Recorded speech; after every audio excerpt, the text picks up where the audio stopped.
Bon, bonjour à tous. Merci Adrien de me laisser l'opportunité de vous parler coopération et surtout hommes, parce que moi, c'est ce qui m'anime avant tout. Ça, comme Adrien l'a dit, du coup, je fais de la préparation mentale, c'est-à-dire que j'accompagne les individus et les collectifs vers la performance. Qui dit performance dit aussi bien-être, hein, bien évidemment, avec des techniques issues principalement du sport. Pardon. Mettre un plus grand écran pour que ce soit plus agréable. Hop. Voilà. Et puis ça, on va le mettre un peu plus loin. Excuse-moi. Voilà. Hop. Voilà. Pardon. Donc, je travaille avec des professionnels du secteur agricole et viticole, puisque je suis moi-même femme d'exploitant agri-viti. Donc, voilà, j'évolue dans le milieu agricole et viticole. On est livreur dans une coopérative, on fait partie d'une CUMA. Donc, cette notion de coopération, je la vis aussi dans une autre sphère. Quand on a commencé à travailler avec Adrien sur cet afterwork et sur cette notion de coopération, en effet, tout de suite, quand on parle coopération, ce qui nous vient à l'esprit, c'est le partage des connaissances, des savoir-faire, des pratiques. Parfois, c'est la réduction des coûts, c'est partager du matériel, c'est mettre en commun de la main-d'œuvre. C'est parfois une recherche d'amélioration de la productivité, travailler ensemble pour accomplir plus, hein. La force du collectif pour innover, pour progresser, et aussi, bien évidemment, la force politique. Ça, on va dire que c'est la base de la coopération. Mais derrière tout ça, pour que ça fonctionne, forcément, l'aspect humain est… Alors, attendez.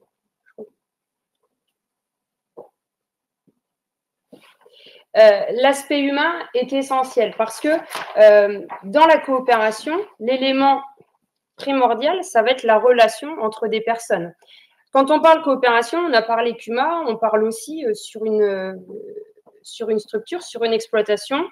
On peut avoir des parents avec des enfants, on peut avoir des frères, des sœurs, on peut être en couple. Donc, les liens vont être un des éléments de base, un des éléments de réussite et malheureusement parfois aussi une source d'échec.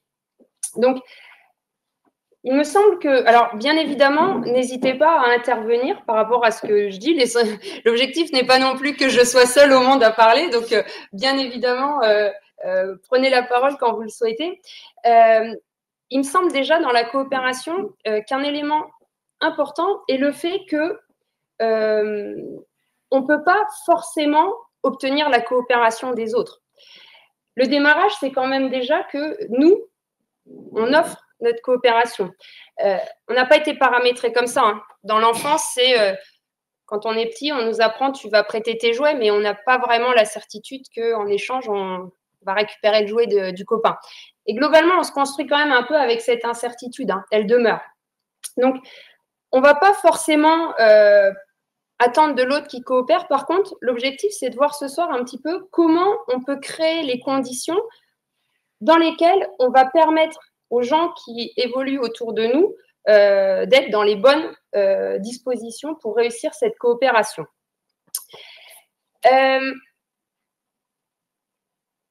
Chacun est unique. Ah, il n'y a pas les petites animations, ça disparaît en cours de route. C'est pas grave. Chacun est unique et il est illusoire de croire qu'on va tous aller dans le même sens. Quand on parle de coopération, c'était les échanges juste avant aussi qu'on avait un petit peu, c'est que on a chacun des besoins, des qualités, des objectifs, des rêves. Quand je coopère, moi j'ai mes besoins, j'ai mes qualités, j'ai mes objectifs. L'autre, alors quand je dis l'autre, ça peut être les autres, ils ont aussi leurs besoins, leurs qualités, leurs objectifs et leurs rêves. La coopération, c'est le croisement des deux, quoi. C'est quand à un moment donné, mes qualités vont répondre aux besoins de l'autre. C'est quand le je et le tu va former le nous. C'est-à-dire qu'on va avoir un objectif commun, néanmoins, on va quand même, aussi bien moi que les autres, trouver notre compte dans la coopération. C'est ce qui va faire que ça fonctionne. Coopérer en partant du principe qu'on veut tous la même chose, qu'on arrivera tous au même résultat en prenant le même chemin, je ne suis pas persuadée que ce soit la meilleure façon de commencer la coopération. C'est accepter que voilà, il va falloir à un moment donné qu'on trouve un terrain d'entente là où on va fabriquer ce nous qui, pour l'instant, au démarrage de la coopération, n'existe pas. Est-ce que déjà, par rapport à ça, vous avez peut-être des exemples sur vos structures du je et du tu qui forment le nous ou qui essayent de former le nous? Ou alors qui ont réussi à faire le nous? On va rentrer dans le concret, peut-être. Ça vous donnera plus de possibilités, peut-être plus, ça fera peut-être plus écho à des situations que vous vivez. Donc, pour aborder ça, en fait, moi, il m'a semblé intéressant de prendre d'aborder par quatre portes différentes. La première, c'est la connaissance de l'autre. Tout à l'heure, je disais coopération, ça peut être parent-enfant sur une exploitation, ça peut être conjoint, frère-sœur. Donc, premier élément, comment j'apprends à identifier le fonctionnement de l'autre. Deuxième chose sur laquelle on va aller, c'est l'équilibre vie professionnelle, vie personnelle, parce qu'on va voir que c'est un élément très important dans le quotidien des exploitants. On parlera changement et on parlera management et leadership. Le premier point, c'est donc comprendre l'autre. Pour ça, deux aspects. Le premier, un aspect générationnel. Dans la salle aujourd'hui, je pense qu'on a au moins X, Y, Z qui sont représentés. Sur vos exploitations, dans les CUMA, dans quelle que soit la structure dans laquelle vous évoluez avec des gens d'autres générations. L'objectif n'est pas de cataloguer chacun en fonction de son âge, de lui coller une étiquette et de lui dire « toi, t'es génération X, tu fonctionnes comme ça, moi, je suis Y, je fonctionne comme ça ».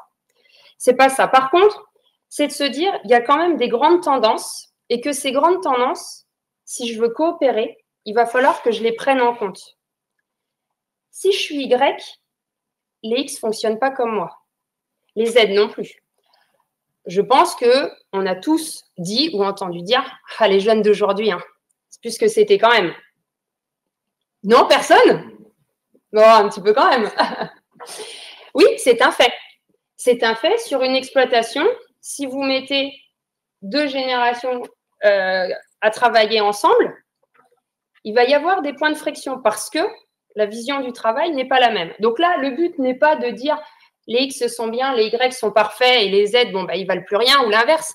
L'objectif, c'est plutôt d'essayer de voir un petit peu quels sont les grands courants qu'on peut observer et voir comment on va s'adapter à ça. Juste petit, voilà, je vous le redonnerai au fur et à mesure. Les boomers, donc c'est ceux qui sont nés à la fin de la Seconde Guerre, donc c'est les personnes qui viennent de partir à la retraite. Génération X entre 60 et 80, Y entre 80 et 95, Z après 95 et aujourd'hui les alphas, c'est ceux qui sont nés, enfin c'est la nouvelle génération née après 2010. Pareil, quand je suis née en 80, bon bah soit je suis un peu X, soit je suis un peu Y, hein, ça dépend des jours.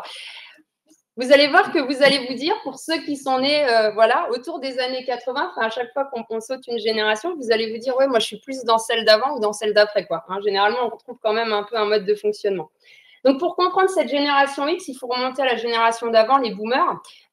Boomers, c'est la génération d'après-guerre. Donc, c'est la génération qui a œuvré pour le rétablissement du pays. Donc, c'est une génération qui avait un goût prononcé pour le travail. Ils attendaient une rémunération qui était à la hauteur de leur engagement professionnel et ils apportaient une grande importance à leur carrière. C'est un intérêt qu'ils vont transmettre à cette génération, la génération X, mais c'est bien la seule chose qui les lie parce que le contexte, le contexte social est bien différent pour cette génération, la génération X, parce que elle va connaître les premières vagues importantes de chômage, elle va connaître la crise financière, les chocs pétroliers et le ralentissement de la croissance. Cette génération, elle a un peu un sentiment de désillusion finalement parce que par rapport à ce qu'ils ont vu quand ils étaient petits, la réalité n'a pas été exactement la même chose. Donc, c'est quand même une génération qui a été soucieuse de garder son emploi, qui a démontré des qualités professionnelles quand même fortes, la fidélité à l'employeur, la rigueur, le respect de la hiérarchie. Et souvent, une carrière dans une entreprise du début jusqu'à la fin. Arrive la génération Y. Alors, la génération Y, on parle d'une génération de transition parce que c'est la génération qui connaît l'arrivée d'Internet, des smartphones au cours de son enfance. Donc, c'est une génération qui a grandi avec le numérique, mais c'est quand même une génération qui a connu la vie sans le numérique tel qu'il est aujourd'hui. Et cette génération-là, elle grandit dans un contexte de chômage, de crise financière, avec des parents qui les poussent plutôt globalement à faire des longues études parce que pour eux, c'était en fait une sorte d'assurance, on va dire le meilleur moyen de sécuriser l'avenir de leurs enfants face à un monde du travail qui était changeant, qui était plus incertain. Avec cette génération-là arrive la notion de qualité de vie au travail.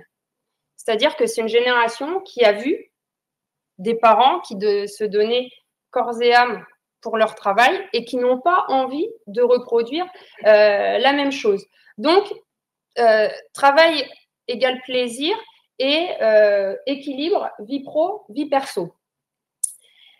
C'est aussi une génération qui est en recherche de sens. C'est pour ça que c'est une génération aujourd'hui qui est aussi parfois prête à abandonner un poste de cadre supérieur pour aller vers des métiers plus manuels, mais qui pour eux ont un véritable sens.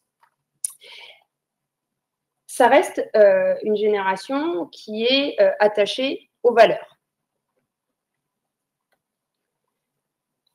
La génération Z, donc cette génération Z, c'est celle qui rentre sur le marché du travail.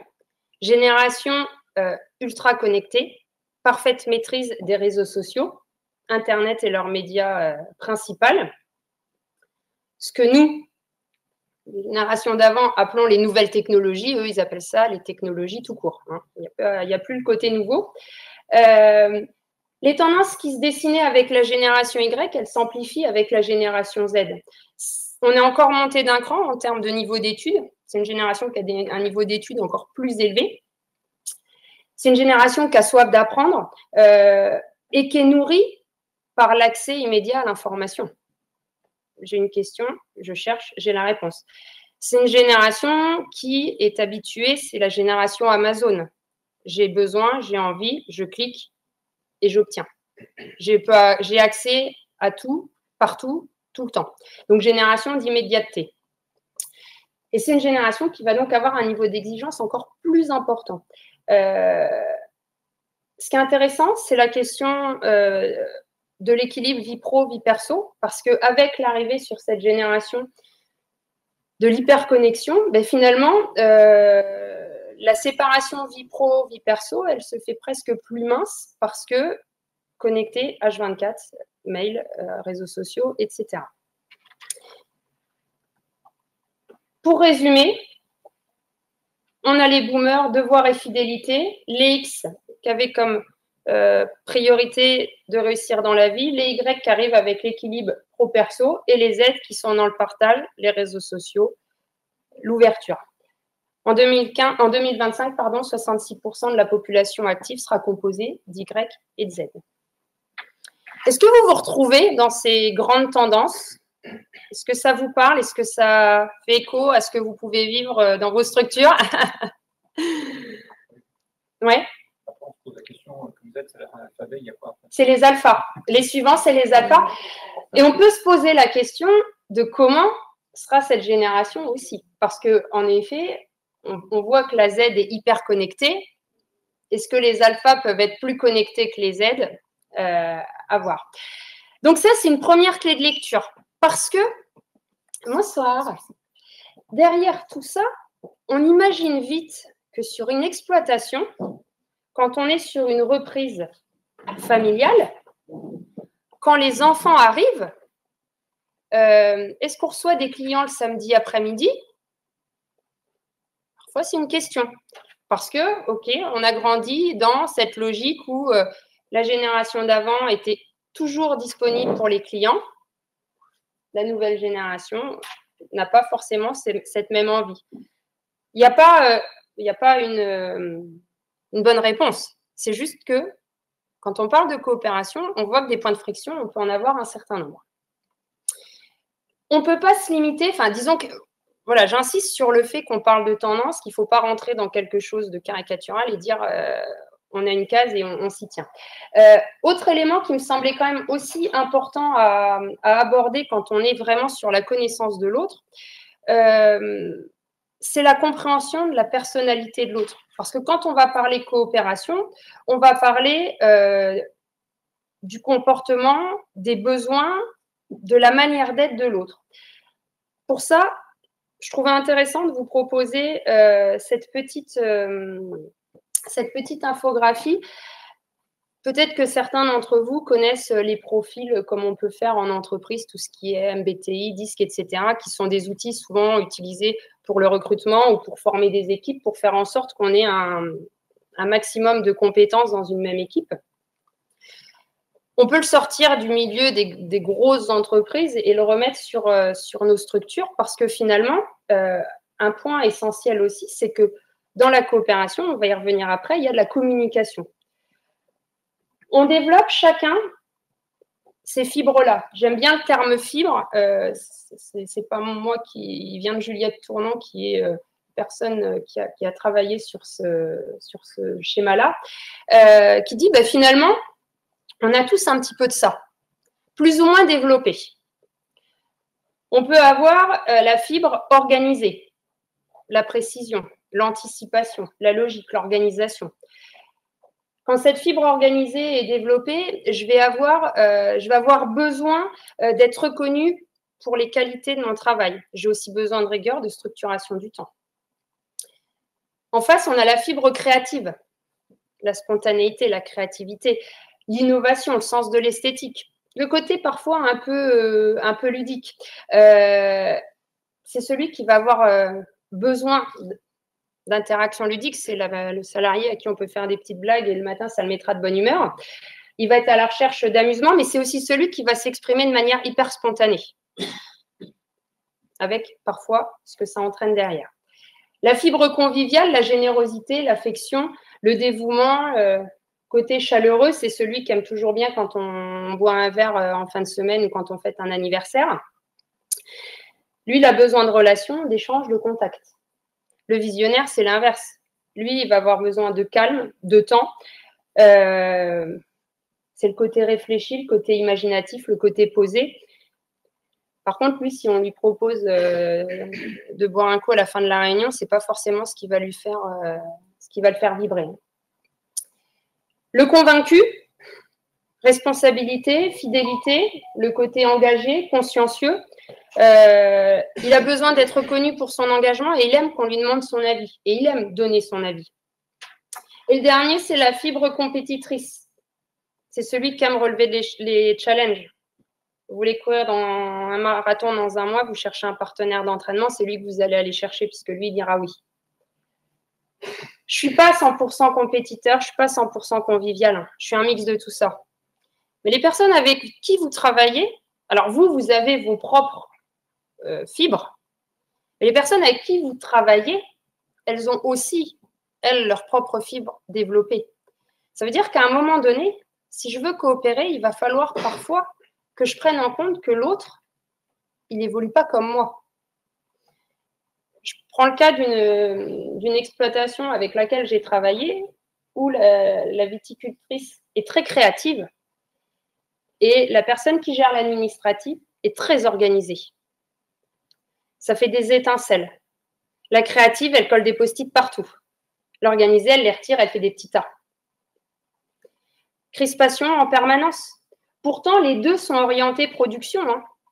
C'est l'organisé, le créatif, c'est l'œuvre d'art unique. L'organisé, c'est celui qui va dupliquer l'œuvre d'art et qui va la commercialiser. On a besoin des deux. Par contre, dans le quotidien, ça peut vite devenir extrêmement difficile.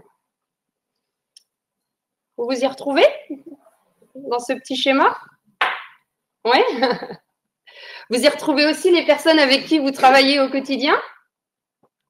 Donc, une fois de plus, il ne s'agit pas de coller une étiquette, il s'agit juste de se dire, voilà, moi, j'ai cette fibre-là, donc je vais avoir ces besoins-là, et la personne avec qui je vais travailler, elle va avoir ces besoins-là. Je pense quand on va parler CUMA, j'imagine que quand on se réunit, on peut voir les fibres ressortir de chacun, et comment on va faire en sorte que chacun ne ressorte pas frustré finalement. C'est ça aussi, c'est de nourrir les besoins de chacun qui s'y retrouve et qui puisse donner du sens et qui puisse s'investir dans la relation de coopération.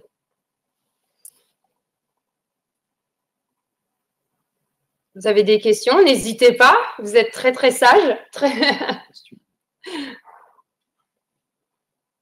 Je ne sais pas si en visio on peut...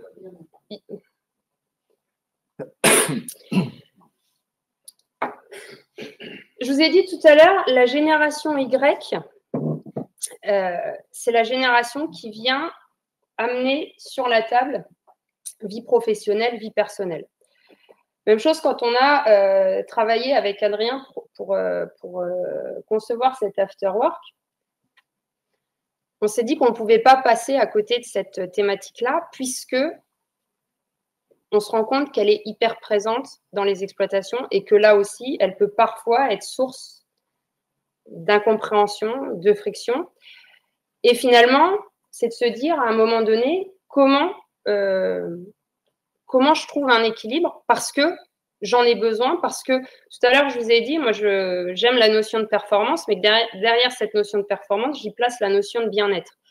Et que je suis convaincue que si professionnellement, je veux être épanouie, je veux être bien dans mon travail, il faut que je sois bien dans ma vie et que donc je trouve cette forme d'équilibre.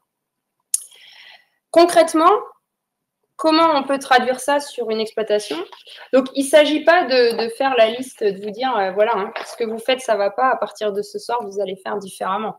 Bien évidemment, ce n'est pas ça. L'idée, c'est plutôt d'amener des pistes de réflexion et que vous vous disiez en repartant, ouais, tel truc, ça a fait tilt. Je me suis dit qu'il y avait peut-être quelque chose, un point sur lequel on pouvait réfléchir collectivement, puisque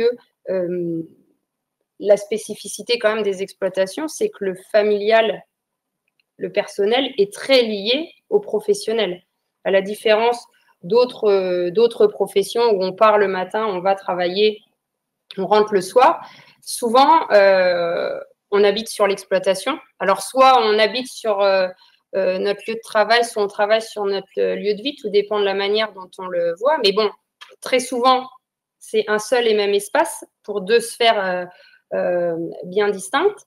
Parfois, on travaille en couple, c'est-à-dire qu'on passe du temps professionnel et à un moment donné, on se retrouve dans le cadre familial. Et là, comment je switch d'exploitante-exploitant à mari et femme, en famille, avec mon frère, avec mes parents, etc. Donc, les deux sphères dans le milieu agri et viti sont intimement liées et ça peut être hyper positif parce que en termes d'investissement, c'est complètement différent, mais ça peut aussi à un moment donné être limitant parce que si on n'a pas un petit point de vigilance sur cette articulation, ça peut parfois engendrer des difficultés en termes de relationnel entre associés, par exemple. Donc, bien évidemment, quelques rappels, on va dire, de base, mais c'est pas parce que je vis sur mon lieu de travail que j'ai pas possibilité de dissocier la vie pro et la vie perso en disant à un certain moment, voilà, l'exploitation, c'est fini et là, je rentre dans ma sphère familiale.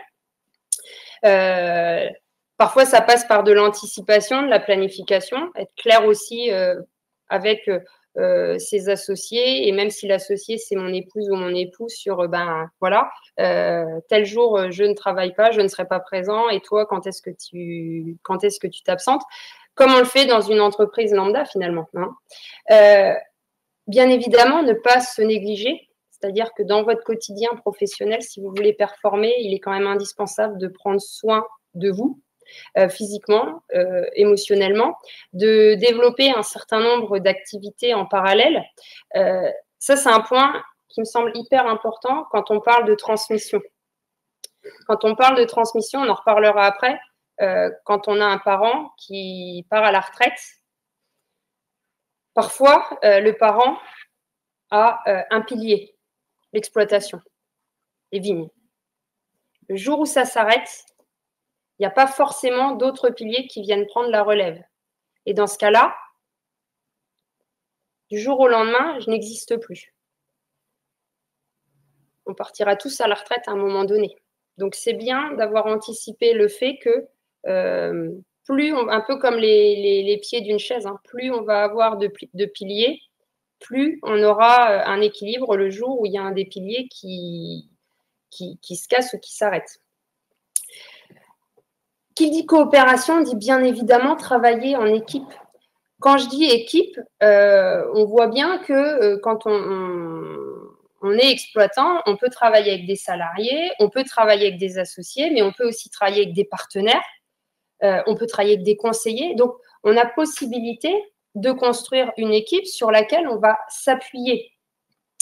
Quand on a des salariés, ça veut dire aussi apprendre à déléguer, accepter que certaines tâches puissent être déléguées à un salarié de manière à pouvoir aussi se concentrer sur des aspects plus stratégiques de nos exploitations. Et la communication, alors j'en reparlerai parce que bien évidemment, qui dit coopération dit obligatoirement communication. Dans l'équilibre pro-perso, la communication, elle est importante dans la sphère personnelle, c'est-à-dire que on se fixe des objectifs, on s'assure qu'ils sont bien en harmonie aussi avec notre vision de la vie, de notre vie équilibrée, et parfois la vision aussi qu'a notre époux, notre épouse, notre frère, notre sœur, etc. Et c'est pas parce que je travaille avec mon mari, avec ma femme ou avec mon frère que je prends pas des temps pour clairement poser les objectifs, savoir où on veut aller ensemble. Et la communication, on en reparlera, elle n'est pas forcément le matin entre deux portes ou savoir aussi s'octroyer des véritables temps de communication pour être au clair sur qu'est-ce que je veux, vers quoi je veux aller. Rappelez-vous le je et le tu. Hein. Ok, moi j'ai ça, je veux prendre cette direction-là. Toi, tu pars sur cette direction-là. Comment on se retrouve ensemble pour faire le nous, hein? Est-ce que par rapport à ces aspects-là, vous avez des choses peut-être?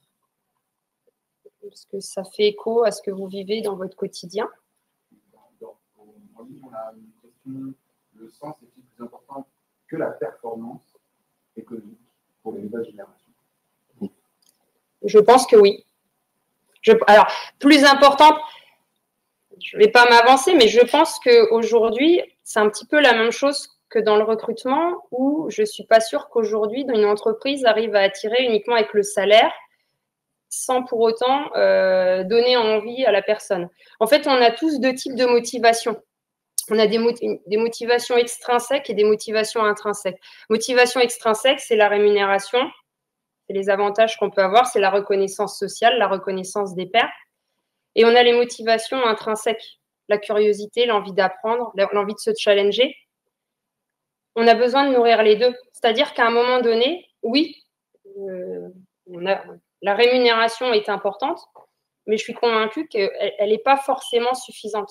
Que si derrière, et ça c'est valable entre autres, je pense que c'est un point, on va en reparler, mais c'est un point important avec les salariés. C'est-à-dire qu'on peut avoir un salarié qu'on estime bien rémunéré, mais qui ne va pas être épanoui professionnellement parce que derrière, le sens, les motivations intrinsèques ne sont pas nourries. Si c'est quelqu'un qui a envie d'apprendre en permanence et qui ne va jamais en formation, qu'on ne lui apporte pas de la nouveauté, je suis sceptique sur le fait qu'il reste dans la structure. Ce que j'ai...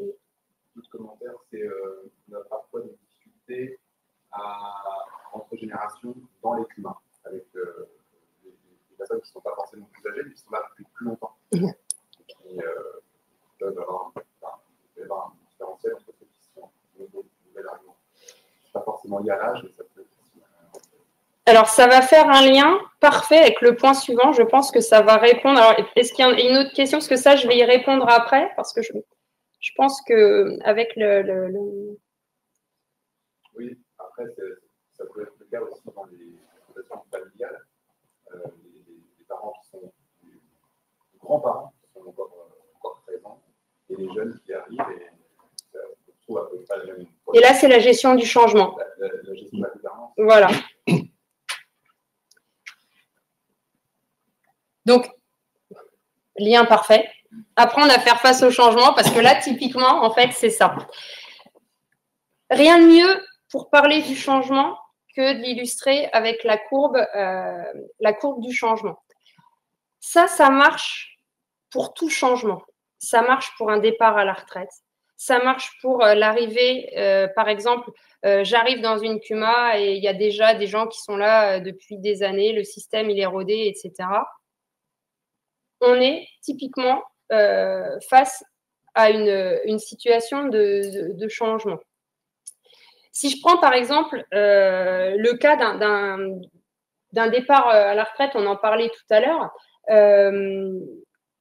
le cédant, quand il va quitter son exploitation, il fait face, c'est un tsunami émotionnel, hein, parce que globalement, du jour au lendemain, il perd tous ses repères. Hein. Il perd son statut. Quand vous arrivez quelque part, généralement, vous vous présentez en donnant votre nom et en disant ce que vous faites. Du jour au lendemain, vous passez d'exploitant, de vigneron, de viticulteur à retraité. Et ça, c'est pas forcément quelque chose de très simple à accepter. On perd nos habitudes. Le retraité, il était, je veux dire, voilà, ça fait 40, 50 ans que tous les matins, il vient sur l'exploitation. Du jour au lendemain, il est censé ne plus venir. Je dis bien censé, parce que très souvent, il est quand même encore là. Hein. Il perd ses repères temporels. Parfois, il perd le réseau social, parce que des soirées comme vous faites ce soir, alors il y a peut-être des soirées pour, je pense qu'il y a des choses pour les retraités, mais il n'empêche que du jour au lendemain, on n'est plus dans le cercle des actifs. Parfois même, ils perdent leur lieu de vie, parce qu'ils vivent sur les exploitations. Donc, autant vous dire que quand on a rajouté tout ça, il y a le choc. Parfois, il y a le déni, c'est-à-dire que, oui, je suis à la retraite, mais je vais quand même venir, hein, parce que de toute façon, tu as besoin de moi. Je suis là depuis des années. Puis, il y a bien un moment où on sent qu'on n'est plus à notre place, quoi. Et c'est là où on tombe dans le creux de la vague. Et c'est parfois, le mot dépression est peut-être un peu fort, mais parfois, c'est quand même ce qui se passe, quoi. C'est que il faut faire le deuil d'une situation qui n'existe plus. C'est exactement la même courbe que quand c'est la courbe du deuil, hein, c'est exactement pareil. Et donc après, on va passer par cette phase où finalement, on va reconstruire quelque chose, on va à nouveau reprendre des activités autres, on va avoir des nouveaux projets et on redémarre un nouveau cycle. Mais ça, c'est aussi important que le repreneur, il ait conscience de ça. On va voir après comment qu'est-ce qu'on fait de ça, quoi. Parce que là, c'est le constat, mais après, comment on peut se comporter par rapport à ça. Et même chose si sur une CUMA, un nouvel adhérent arrive. Il peut arriver avec un nouveau projet, avec des idées nouvelles. Mais pour les autres, c'est exactement la même chose. Hein, au début, alors, les mots sont forts, mais c'est pareil, quoi. C'est, non, on fait comme ça depuis des années, c'est pas parce que tu arrives qu'on va tout changer. Après, parfois, on négocie, ok, on peut peut-être, mais par contre, si on fait ça, on maintient telle chose, etc. Et on accepte, au bout d'un moment, que oui, il y avait un avant, maintenant il y a un nouvel adhérent, il y aura un après. Et là, on commence à repartir dans l'acceptation. On commence, ok, on va peut-être essayer de voir comme ça, on va y aller par petites touches. Puis finalement, on va peut-être se rendre compte que ces nouvelles pratiques, elles peuvent fonctionner, que ces idées qui, au démarrage, crispaient un peu, elles ont leur raison d'être et on peut les utiliser et on peut reconstruire quelque chose de nouveau. Donc, quand on est dans une phase de changement, la première étape, c'est systématiquement se protéger, quoi. C'est le déni, la colère. Hein. Je veux pas, non, on change rien. Ensuite, on crie. Voilà, pas de raison qu'on change. C'était comme ça jusque-là et c'est très bien. Après, il y a cette phase de négociation où on voit un peu à quelles conditions on est prêt à accepter le changement. Souvent, un peu cette phase voilà, de tristesse, peut-être pas de dépression, mais de tristesse où, OK, bah, on fait le deuil, ça sera plus comme avant. Et après, le rebond. On accepte, on expérimente, on donne du sens et on finit par saisir cette nouvelle opportunité. Par rapport à ça, quelle attitude adopter? Donc, rappelez-vous, au démarrage, c'est le choc, hein, c'est j'y crois pas. Donc, à ce moment-là, il est important d'être clair sur le changement. Qu'est-ce qui va changer? Mais aussi, qu'est-ce qui ne changera pas? Quelle est la base parfois qui… Parce que le changement, on peut aussi avoir une vision du changement. On fait changer une petite roue dans la machine et on a l'impression que tout est révolutionné. Donc, OK, on présente le changement, on présente aussi ce qui ne va pas changer. Parfois, il est important aussi d'être clair sur la nécessité, par exemple, de changer, voire l'urgence. Il y a certaines situations où il n'y a pas le choix. De toute façon, le mode de fonctionnement ne convient plus, il faut changer. Donc, dans ce cas-là, il y a urgence. Une fois qu'on a passé le « j'y crois pas » et qu'on arrive plutôt sur la phase de révolte, les gens, ils ont besoin d'attention, ils ont besoin d'être pris au sérieux, ils ont besoin que leur colère soit comprise, soit entendue. Donc, cette phase-là, faut laisser les gens aussi verbaliser, extérioriser ce qu'ils ont à dire. Écoutez, ça ne sert à rien de minimiser, ça ne sert à rien de couper tout l'aspect émotionnel, parce que quand quelqu'un est en colère, de toute façon, c'est une cocotte minute. Donc, si vous ne laissez pas la place à la verbalisation, c'est le principe de la cocotte minute, quoi. Ça bouge, ça bouge, ça bouge jusqu'au moment où ça explose. Ne pas forcer l'adaptation dans le sens où parfois, et je pense par rapport à la question qui a été posée, ça peut être le cas, j'arrive dans une structure, que ce soit une PUMA ou sur une exploitation, j'ai plein de projets, je veux que ça aille vite, quoi. Il faut que ça avance. En pleine phase de changement, si je cherche à aller vite, à forcer les choses, je risque encore plus d'avoir en face du déni et de la colère. D'où la nécessité d'accepter que le changement, parfois, il ne se fait pas en un claquement de doigts, quoi. Il va nécessiter du temps. Important d'encourager la prise d'initiative parce que quand on va partir, une fois qu'on est descendu dans le creux de la vague, hein, quand on commence à repartir, la phase de rebond, ça va être aussi important à ce moment-là précis d'encourager les initiatives parce que ça veut dire que les gens sont en train de s'approprier ce nouveau projet, les gens sont en train de se dire « Ok, finalement, je suis prête à essayer, donc ok, on y va, mais on encourage, on valorise les succès, mais on accepte aussi les erreurs. Parce que qui dit changement, dit essai, dit expérimentation, et dit parfois erreur. Et l'erreur est source d'apprentissage. Donc, à ce moment-là, si je blâme à chaque fois qu'il y a erreur, je risque à nouveau de rentrer dans quelque chose qui va être crispant pour l'autre. Toujours visualiser le chemin parcouru parce que on a un objectif, hein, on sait là où on veut aller, mais c'est important des fois de faire pause et de regarder déjà ce qu'on a fait parce que c'est aussi comme ça qu'on redonne de la motivation, qu'on encourage. Et bien évidemment, on renforce les nouveaux comportements, c'est-à-dire que ça y est, on est reparti, on est dans la phase de rebond, les gens se sont appropriés le changement, c'est OK pour eux, donc on y va à coup de boost de motivation. Est-ce que j'ai répondu à la question qui était posée sur le chat par rapport au fait qu'on puisse arriver, quelqu'un qui arrive sur une structure ou le fait qu'il y ait des personnes qui sont là depuis plus longtemps? Oui. Ok. Est-ce que pour les présents, il y a des questions? Donc, c'est que tout est hyper clair en fait. C'est ça? C'est mon petit moment d'autosatisfaction. Bien évidemment, je l'ai dit, je l'ai redit et je vais le redire, l'élément primordial dans tout ça, c'est la communication. C'est la base. Coopération, relation, communication. Je pense qu'il est important, quelle que soit la situation, entre autres quand on passe des phases de changement comme on vient de le voir, d'établir une communication ouverte et respectueuse. Je pense qu'on peut dire plein de choses. Après, il y a la manière dont on veut le dire. Et c'est là où parfois, sur les structures, ça peut pêcher. C'est-à-dire que ce n'est pas forcément le fond qui va poser problème, c'est davantage la forme. Petite technique de communication, quand il faut faire un point dans une CUMA, sur une exploitation, dans une coopérative, qu'il y a un dysfonctionnement, que voilà, il est important qu'on pose les choses. Il peut être intéressant de suivre cette règle-là. L'observation, être factuel, je ne suis pas dans le jugement, je ne suis pas dans l'évaluation, quoi. Il y a des faits. Et je me limite aux faits. Si je commence par être dans le « tu n'as pas fait ça, t'avais dit ça », mais là aussi, hein, crispation directe, quand on est factuel, on n'est pas dans le « tu ». Voilà, il s'est passé ça.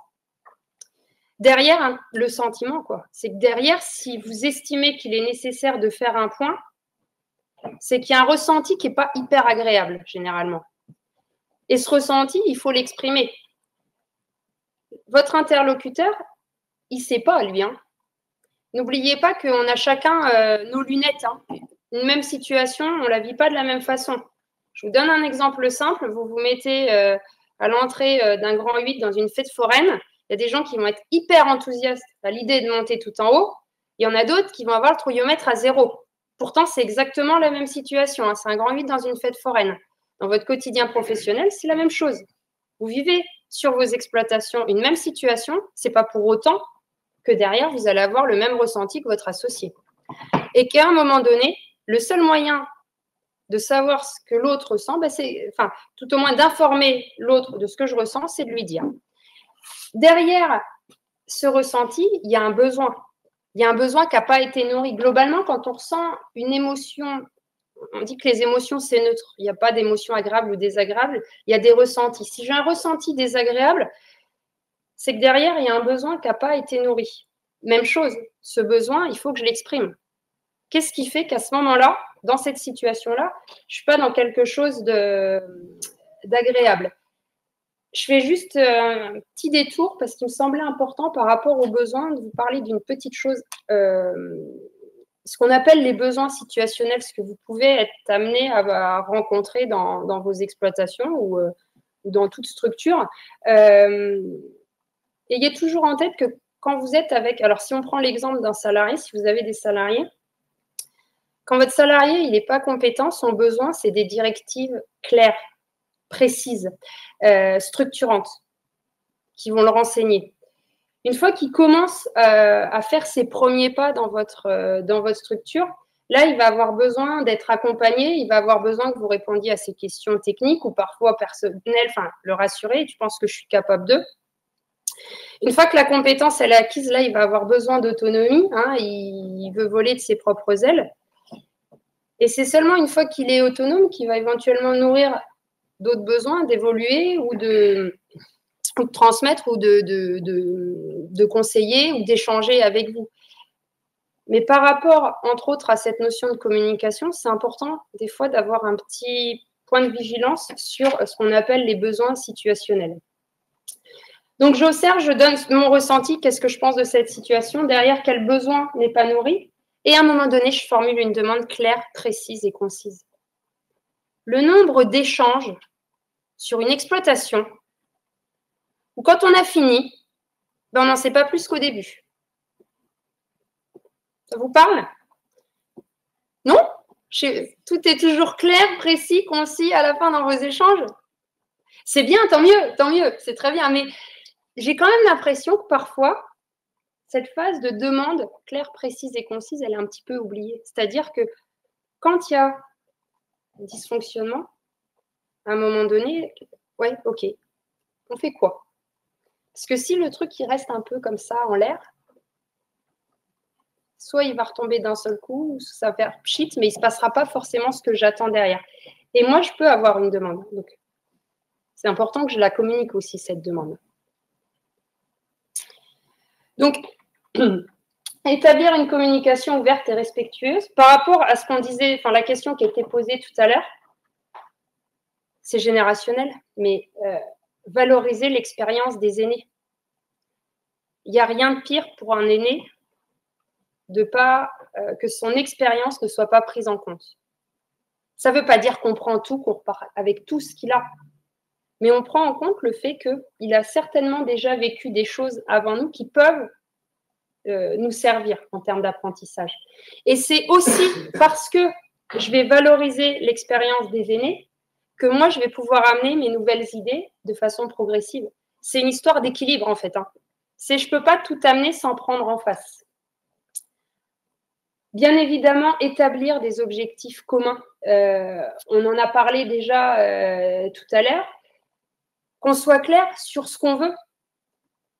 Objectif commun, objectif partagé, on travaille ensemble pour une vision commune.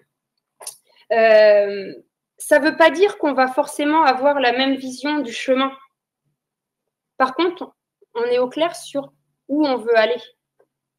Si on ne sait pas où on veut aller, ça va être difficile de coopérer, de collaborer. On peut tout à fait mettre en place une gestion participative parce que plus on va intégrer les personnes, plus les personnes vont avoir un sentiment d'appartenance, d'engagement mutuel, plus elles vont se sentir investies dans la structure. Une fois de plus, ça nécessite de prendre des temps d'échange. Je le redis parce qu'il me semble que c'est vraiment quelque chose d'hyper important. C'est que parfois, on pense qu'on perd du temps à s'asseoir autour d'une table, à poser des points clés. Non, on passe du temps et on en gagnera après parce qu'on sera bien au clair sur où on va, comment on y va et qu'est-ce que chacun apporte à la structure. Et bien évidemment, reconnaître les réussites de chacun parce que les réussites individuelles de chacun, elles renforcent aussi la cohésion du collectif. Toujours pas de questions? C'est toujours... Ouais, c'est très très sage. Hein. En ligne, toujours pas non. Non?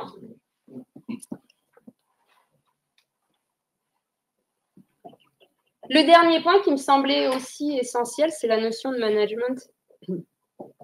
Et cette notion de leadership aussi, parce que bien évidemment, par rapport, entre autres, à ce qu'on a pu voir sur les générations, mais j'allais dire ça concerne tous les secteurs. Aujourd'hui, il y a une réelle problématique en termes de recrutement, de fidélisation.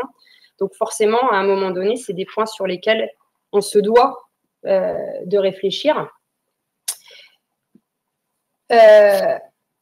Là aussi, à partir du moment où je vais travailler avec des personnes, je remets un petit coup de communication, mais si vos salariés ils sont pas informés des objectifs, des décisions, des défis auxquels l'exploitation doit répondre, ils ne pourront pas s'investir pleinement dans leur quotidien professionnel. Et moins la communication sera claire, plus on laissera de la place aux malentendus.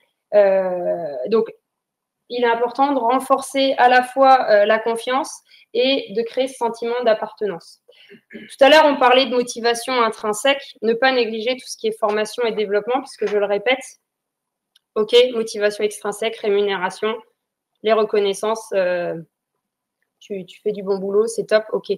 Mais à un moment donné, si votre salarié, il a qu'une envie, lui, c'est de se former, c'est d'apprendre, c'est de découvrir de nouvelles choses, si vous ne nourrissez pas ce besoin-là, il risque de décrocher à un moment ou à un autre.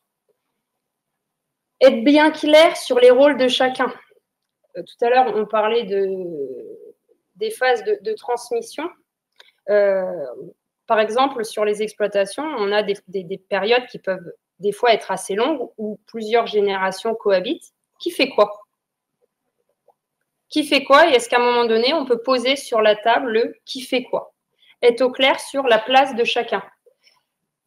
Ça marche avec les associés parents-enfants, ça marche avec les conjoints, ça marche avec les salariés. Parfois, avec les salariés, c'est plus facile que de le faire avec les parents, par exemple.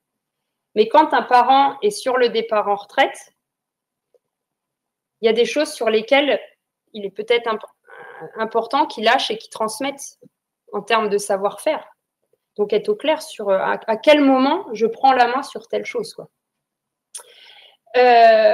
Encourager bien évidemment la collaboration entre les personnes parce que, une fois de plus, on s'appuie sur le collectif. Plus on va avoir, plus on réunit de cerveau, mieux on réfléchit, quoi. À un moment donné, ok, peut-être que les idées des uns des autres ne sont pas en adéquation avec ma vision des choses. Néanmoins, à chaque fois, ça m'amène à réfléchir, à reposer certaines choses dans ma vision à moi. La reconnaissance et la motivation, on en parlait tout à l'heure. Donc, je reviens pas sur les deux types de motivation, mais ayez bien aussi ce point de vigilance sur à la fois la reconnaissance pour la motivation extrinsèque et intrinsèque. L'accompagnement au changement, on l'a vu tout à l'heure, c'est important que vous ayez aussi conscience quand vous avez des salariés sur vos structures que quand il y a des phases de changement, c'est pas en disant rien, en mettant la tête dans le sable et en faisant comme si tout allait bien que ça passe parce que ils peuvent aussi avoir des questions, ils peuvent aussi se demander, finalement, retrouver, vivre ces différentes phases qu'on a vues tout à l'heure. Donc là, votre rôle, il est aussi de les accompagner, de les amener à passer cette étape du changement. Et puis, bien évidemment, les retours, on a besoin.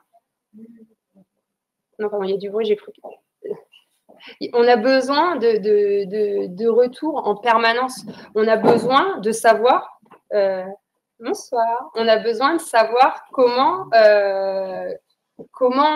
on est, ce qu'on dégage en termes de vision, d'objectif, comment c'est perçu aussi. Donc, les feedbacks, ils sont dans les deux sens avec les personnes avec qui on travaille. Une fois de plus, je pense que quand on met la forme sur le fond, on peut dire beaucoup de choses.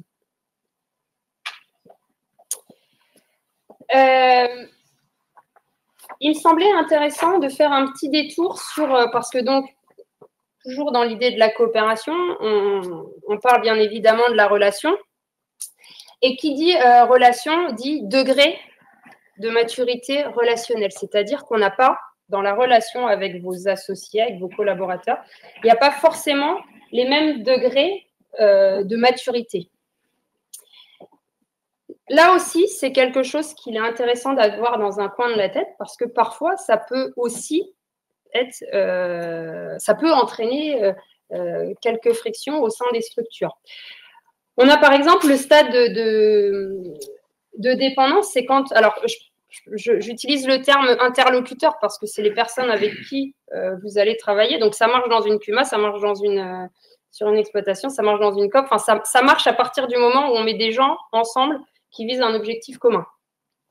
Le stade de la dépendance, pardon, c'est le stade où, en fait, l'autre, l'interlocuteur, est toujours en attente d'une approbation, d'une validation.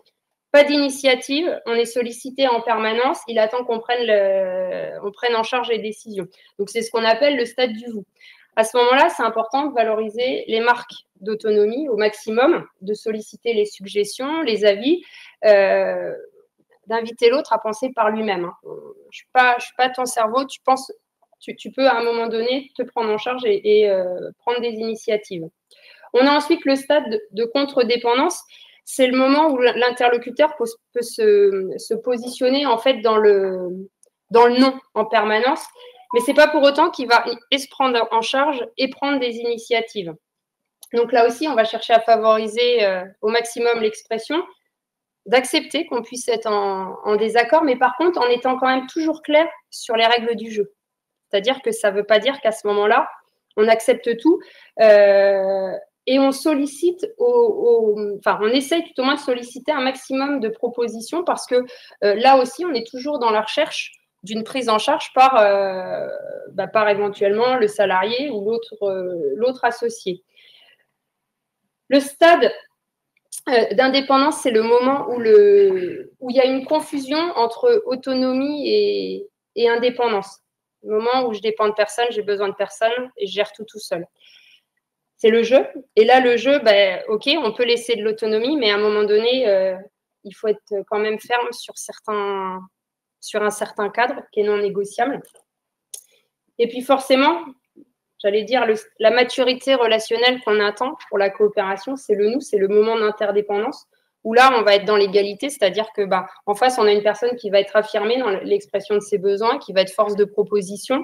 Et là, on est dans une relation de coopération. Et là, on va pouvoir échanger, on va pouvoir permuter les rôles, on va pouvoir demander et recevoir des feedbacks, des conseils, déléguer, etc.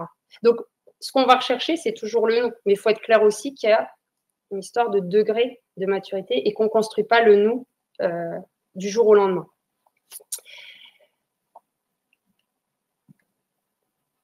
Donc, concrètement, la coopération, elle ne se décrète pas, elle se construit. J'ai commencé par ça et je finirai par ça parce que si j'attends de l'autre qu'il coopère, dans certaines situations, je peux attendre longtemps.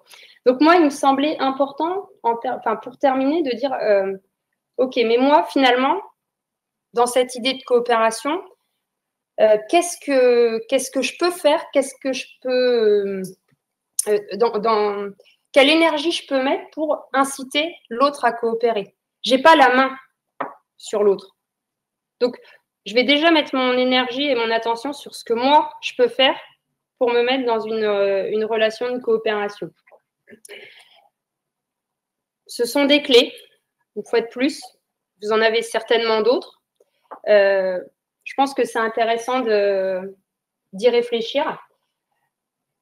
Le don, choisissez ce que vous donnez dans la relation. À un moment donné, qu'est-ce que je suis prêt à offrir, moi, dans une relation de coopération, au regard de mon expérience, de l'environnement. Si on est dans une CUMA, ce ne sera pas la même chose que si je parle de la coopération dans mon exploitation. L'initiative, je peux prendre l'initiative de la relation. Je ne suis pas forcément en posture d'attente. Si je veux coopérer, si ça m'anime, c'est à moi de prendre l'initiative de la relation, de proposer des temps d'échange, d'accepter que l'autre ne soit pas forcément prêt, d'accepter qu'on puisse des fois reporter. Mais je reste à l'initiative. La posture équilibrée, la posture plus. Je peux être le dirigeant, je peux avoir des collaborateurs, mais je peux être dans une posture plus. Il n'y a pas forcément, c'est pas parce qu'il y a un rapport hiérarchique que je sais que l'autre ne sait pas. Donc, dans le réglage de la posture, me mettre à l'équilibre avec la personne avec qui je souhaite coopérer. Et ça fait écho à la question tout à l'heure où quand on arrive dans une structure et que y a des gens qui sont là depuis longtemps, parfois dans ma posture, inconsciemment, je vais me mettre en moins. C'est-à-dire que je vais arriver en me disant « Ah oui, mais eux, ils sont là depuis longtemps, eux, ils ont l'expérience, eux, ils savent ». Et de manière plus ou moins inconsciente, en fait, je vais laisser la porte ouverte pour que les autres se mettent en plus et moi, je suis en moins. L'être humain est parfois surprenant. L'empathie, parce que qui dit communication, il me semble que c'est indissociable de la notion d'empathie. Empathie, c'est avoir à cœur de comprendre l'autre. C'est-à-dire accepter parfois de se mettre à sa place et de voir comment lui, il peut vivre la situation. Pour être empathique, il faut poser des questions. Il faut parfois demander des éclaircissements. Il faut parfois reformuler pour s'assurer qu'on a compris, qu'il n'y ait pas de malentendu. Le processus, je vous l'ai dit à plusieurs reprises, quand on communique, il y a le fond, mais il y a la forme. Ce que j'appelle le processus, c'est la forme, quoi. C'est la manière dont je vais dire les choses. Et si je veux créer une relation de coopération, le fond, je peux le garder. Parfois, il suffit juste d'adapter la forme. L'authenticité, parce que je pense que c'est une des bases quand on veut coopérer, rester authentique. Exprimer, tout à l'heure, je vous ai parlé d'expression de ses sentiments, de ses émotions. C'est exprimer ce qu'on ressent. Parce que si je veux créer une relation, si je ne suis pas dans l'authenticité, si je n'exprime pas les choses, ça ne fonctionnera pas.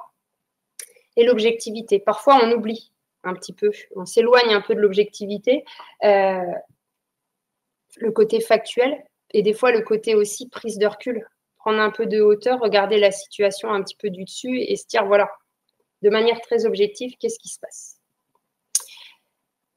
J'espère que je vous aurai donné sujet à réflexion. Est-ce que vous avez des questions, peut-être? le chat, il y a une petite question. Quand il y a des difficultés de tension au sein d'un groupe, faut-il avoir une personne tierce ou extérieure pour avancer? Comment savoir s'il faut une personne tierce? Est-ce que c'est Oui, je pense que dans certaines situations, c'est la meilleure solution. Parce que quand... Préparatrice mentale.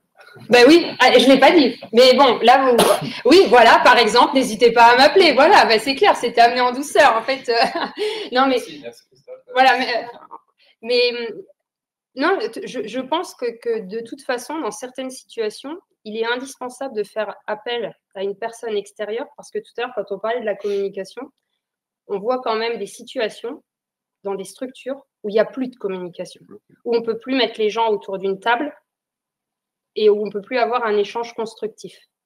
À ce moment-là, obligatoirement, il faut que quelqu'un de l'extérieur arrive. Alors, il y a, sur des situations, parfois, il y a des médiateurs parce il y a des situations où on arrive vraiment à des stades où il y aurait presque de la violence, quoi. Enfin, parce que voilà, non, mais quand on parlait d'objectivité, je pense qu'à un moment donné, on n'est plus vraiment en capacité d'être objectif, parce que là, je pourrais vous en parler pendant des heures, mais globalement, on a un côté émotionnel et un côté rationnel, quoi. Et que quand l'émotionnel est très très fort, le rationnel il s'efface un peu, et que très souvent dans vos structures, l'émotionnel il est fort parce que des fois, la personne avec qui il y a conflit, c'est mon frère, quoi, ou ma sœur, ou mon père. Et que donc, mon cerveau rationnel, il est un peu inhibé par mon cerveau émotionnel. Heureusement qu'on fonctionne comme ça, hein, c'est pas, mais voilà, c'est un fait. Est-ce que j'ai répondu à la question? Merci Nathalie.